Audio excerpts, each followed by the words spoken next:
Now, you touched upon a very interesting subject. You talked about digital identity being kind of the first thing that people and countries and governments should be looking at. Let's put this in the lens of COVID-19, the crisis right now, and some of the apps that are being built out there. If we want to maybe look at South Korea or China, they're doing a lot of monitoring of their people on this, and it's actually had really good results. But when you look at it in the grand scheme of things, what maybe makes you a little bit nervous about those approaches? The thing that makes me most nervous is the data.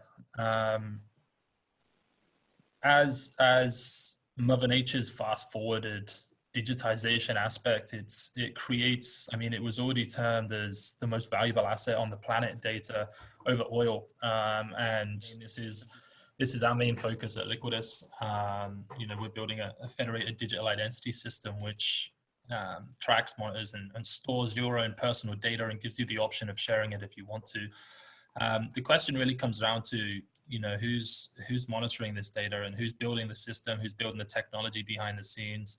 But devil's advocate to all of that and devil's advocate to all of the privacy is actually really educational too, because this happens on a daily basis with tech platforms now, with Facebook, with Google. They strip your data, and it's no different from governments having your data to these guys having your data.